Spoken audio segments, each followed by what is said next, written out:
वैसे तो दोस्तों सभी को मॉल जाना पसंद आता है, लेकिन जो घटना मेरी दोस्त संध्या के साथ मॉल में हुई, उससे आप भी मॉल जाने में कतराएंगे। आपके अंदर भी वह खौफ आ जाएगा जो भास्कर और संध्या को आज तक है। उस घटना के बाद आज भी वह मॉल जाने से डरते हैं और उनकी बेटी रिया ने फिर कभी मॉल जाने की जिद नहीं की। चलिए जानते हैं कि क्या हुआ था उस शाम उनके साथ। अक्सर बच्चे शाम को घूमने जाने की जिद करते हैं। एक शाम ऐसी ही रिया ने भी संध्या और भास्कर के साथ मॉल घूमने की जिद की। अगले हफ्ते रिया का जन्मदिन आने वाला था। यह सोचकर दोनों ने मॉल से कुछ गिफ्ट रिया को दिलाने का प्लान बनाया। काफी सारी शॉपिंग करने के बाद जब वे मॉल से बाहर निकल रहे थे तो संध्या की नजर रिया पर पड़ी, जो एक टॉय शॉप के बाहर खड़ी उस शॉप को ध्यान से देख रही थी। उसे देखकर संध्या ने भास्कर को कहा कि चलो एक बार यहां से भी कुछ रिया को दिला देते हैं। यह कहकर तीनों उस शॉप की तरफ चले गए। काफी सारे टॉयज और गेम्स देखने के बाद संध्या को कुछ पसंद नहीं आया। उसने रिया को देखा, वो एकटक बहुत सुंदर डॉल को देख रही थी। संध्या समझ गई कि शायद वह डॉल रिया को बेहद पसंद आ गई थी। उसने भास्कर को वो डॉल लेने के लिए बोला। भास्कर ने दुकानदार से पूछा तो उसकी कीमत काफी ज्यादा थी। यह सुनकर भास्कर ने रिया से बोला कि रिया, तुम्हारे पास ऑलरेडी इतनी सारी डॉल्स हैं, एक और डॉल लेकर क्या करोगी? यह सुनकर रिया उदास हो गई। संध्या ने उसे उदास देखकर भास्कर को डॉल के लिए मना लिया और उन्होंने दुकानदार से उसे पैक करने के लिए बोल दिया, जिसे देखकर रिया बेहद खुश हो गई। उसकी आंखों में अलग सी चमक थी। शॉपिंग का सारा सामान गाड़ी में रखकर वे घर चले गए। तब तक रात हो चुकी थी और सब थक भी गए थे। भास्कर ने संध्या से सामान अंदर ले आने के लिए बोला और रिया को लेकर अंदर चला गया। सारा सामान निकालने के बाद उसकी नजर डॉल के पैकेट पर पड़ी। डॉल पैकेट से बाहर निकली हुई थी। यह देखकर संध्या थोड़ी हैरान भी हुई कि अरे, यह डॉल बाहर कैसे आ गई? पर शायद दुकानदार की लापरवाही समझकर उसने फिर से उस डॉल को वापस पैकेट में डालकर रिया के रूम में रख दी। रिया को जल्दी से कपड़े बदलकर सोने के लिए बोला। अगली सुबह भास्कर रिया को स्कूल छोड़ने के लिए चला गया और अब की बार वह डॉल उसको जैसे घूर रही थी और मुस्कुरा रही थी। वह एक पल थोड़ा सा डर गई, फिर डॉल से नजरें नहीं मिला पाई। इतने में बाहर दरवाजे की घंटी बजी। 2 बज चुके थे। रिया ही होगी, यह सोचकर उसने दरवाजा खोल दिया। सामने रिया ही थी। संध्या रिया को जल्दी से खाना खिलाकर सुला देना चाहती थी ताकि वह भी थोड़ा आराम कर सके। रिया को खाना खिलाने के बाद उसको सोने के लिए बोलकर वह अपने कमरे में सोने चली गई। रिया उसके सामने ही बिस्तर पर लेट चुकी थी। थोड़ी देर बाद सोते सोते संध्या को कुछ आवाजें सुनाई दी और वह उठकर रिया के रूम में चली जाती है और देखती है रिया उस डॉल के साथ बैठकर बातें कर रही है।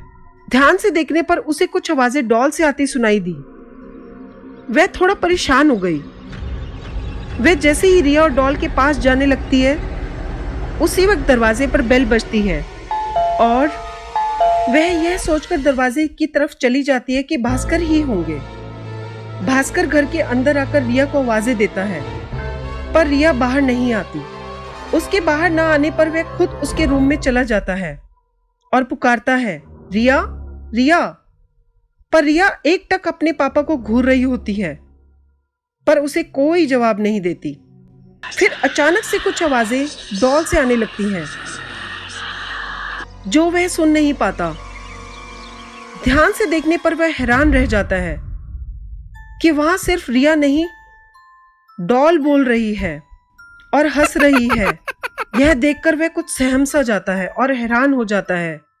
वह रिया को देखता है और तो कभी डॉल को देखता है। वह रिया को जब देखता है जो उसे घूर रही होती है, वह जैसे ही उसे कुछ कहने लगता है कि पीछे से संध्या आ जाती है और बोलती है, क्या भास्कर, आपने अभी तक कपड़े नहीं बदले? चलिए जल्दी आइए, मैंने खाना लगा दिया है। वह सोचकर वह रिया को भी ले जाना चाहता था, पर उस वक्त उसकी हिम्मत ना रिया को और ना उसकी डॉल को देखने की हुई और वह कमरे से बाहर चला गया। मन ही मन वह रिया और डॉल के बारे में सोचता रहा। संध्या भास्कर को थोड़ा परेशान देखकर पूछती है, क्या बात है, आप थोड़ा परेशान से लग रहे हैं। वह अपनी थकान और मन का वहम सोचकर संध्या से कुछ नहीं कहता और फिर संध्या रिया को खाना खिलाकर अपने कमरे में आ जाती है। फिर दोनों गहरी नींद सो जाते हैं। संध्या को अचानक सोते हुए किसी की रोने की आवाजें आती हैं। वह चौंक कर उठकर बैठ जाती है और भास्कर की तरफ देखती है तो वो गहरी नींद में सोया हुआ होता है।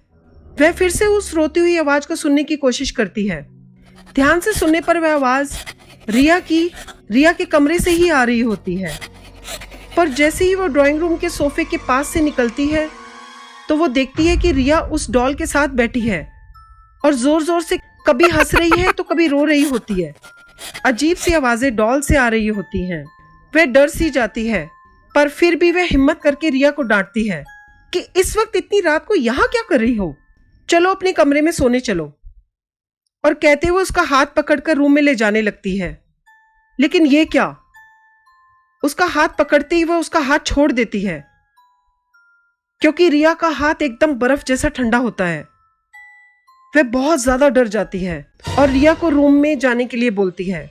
दोनों धीरे धीरे रूम से निकल रही होती हैं तो पीछे से जोर से किसी के हंसने की आवाज आती है। आवाज सुनकर संध्या भास्कर को उठाने जाती है और जैसे ही उसका ध्यान फिर से रिया की तरफ जाता है तो बाहर की तरफ आवाजें तेज होने के कारण भास्कर भी उठ जाता है। दोनों ड्राइंग रूम की तरफ भागते हैं, पूरा घर ढूंढते हैं, पर रिया उनको कहीं नहीं मिलती। ढूंढते ढूंढते उनकी नजर लॉन में रखे झूले पर पड़ती है। वो देखते हैं कि डॉल और रिया दोनों ही बैठी झूले पर बातें कर रही हैं। वह देखकर भास्कर और संध्या बहुत डर जाते हैं। फिर भी वह धीरे धीरे झूले के पास जाकर रिया को आवाजें देते हैं, पर रिया उनकी बात का कोई जवाब नहीं देती और जोर जोर से अजीब सी आवाजों के साथ हंसने लगती है। वह उसे फिर से आवाजें देते हैं, रिया रिया रिया रिया। अब की बार जवाब रिया नई डॉल की तरफ से आता है। वह कहती है कि मैं रिया को कभी नहीं छोड़कर जाऊंगी, कभी नहीं जाऊंगी, हमेशा इसके साथ रहूंगी। बेटी का मासूम चेहरा देखकर भास्कर की आंखों में आंसू आ जाते हैं।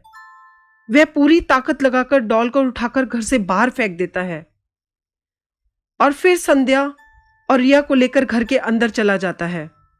रिया को उसके कमरे में ना सुलाकर वे अपने कमरे में सुला लेते हैं। उसके सोने के बाद जैसे वहां पे सब कुछ शांत हो जाता है। फिर उन्हें महसूस होता है कि अब सब कुछ ठीक है, पर उनका यही मानना गलत था। जैसे जैसे समय बीतता गया रिया उदास और गुमसुम रहने लगी और अक्सर बीमार रहने लगी। वह किसी से बातें नहीं करती। धीरे धीरे उसका मानसिक संतुलन बिगड़ता चला गया। लाख कोशिशों के बाद भी आज भी उसका कोई इलाज नहीं हो पाया। उसके कमरे से कभी रोने तो कभी हंसने की आवाजें आती रहती हैं। इसी कारण से भास्कर और संध्या फिर कभी मॉल नहीं गए।